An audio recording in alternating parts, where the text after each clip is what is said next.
নমস্কার বন্ধুরা, আমি সুজাতা। আমার রান্নাঘরে সবাইকে স্বাগত। তো আমি আজকে একটা নতুন রেসিপি করব, চালতা দিয়ে আর পুঁটি মাছ, মোরলা মাছ দিয়ে টক করব। এই দেখুন কত সুন্দর মাছগুলো, সব একদম টাটকা। সব মাছই আমি কেটে নেব। এই দেখুন এইভাবে আমি কেটে নিয়েছি। সব মাছ এখন ডিম হয়েছে, পুঁটি মাছগুলোতেও ডিম আছে পেটে। এরকম করে আমি সব কেটে নেব। গাছ থেকে আমি চালতা কেটে নেব। এই দেখুন গাছ দিয়ে পারছি। এই দেখুন এটাই হয়ে যাবে। চালটা আমি কেটে নেব।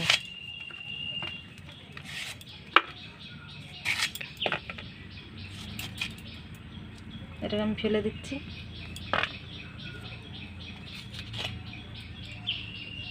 ছালটাকে এরকম তুলে ফেলতে হবে। এরকম করে পাতলা পাতলা করে কেটে নেব। এই দেখুন মাছ কেটে আমি ধুয়ে নিয়ে এসেছি পরিষ্কার করে। এই দেখুন ভাজা মশলা, জিরে আর ধনে আর তেজপাতা আমি ভেজে নিয়েছি একসাথে। মশলা আমি বেটে নিচ্ছি। লঙ্কা চিড়ে নিয়েছি, কাঁচা লঙ্কা, আর স্বাদ মতন আমি নুন দিয়ে দিচ্ছি। হলুদ দেবো পরিমাণ মতন, মাখিয়ে নিচ্ছি। সর্ষে বেটে নিচ্ছি।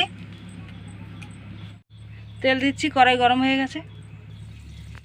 শুকনো লঙ্কা, তেজপাতা আর জিরে দিয়ে দিচ্ছি। মশলা ভাজা হয়ে গেছে, আমি এখন মাছ দিয়ে দেবো।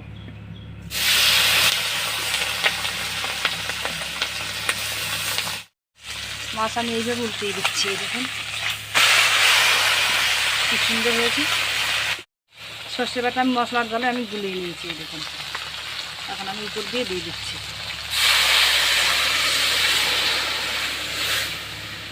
পরিষ্কার করে আমি চালটা কেটে নিয়েছি, এখন ধুয়ে নিচ্ছি।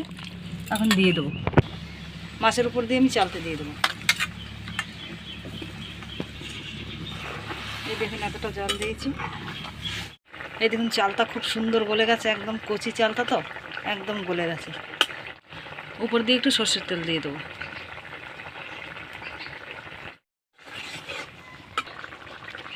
একটু গরম মশলা দিয়ে দিচ্ছি অল্প করে, শাহি গরম মশলা। মশলা বাটা দিয়ে দিচ্ছি।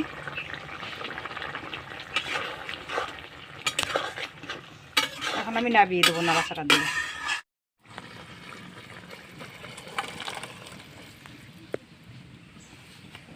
দেখুন চালটা দিয়ে মাছের টক রেডি।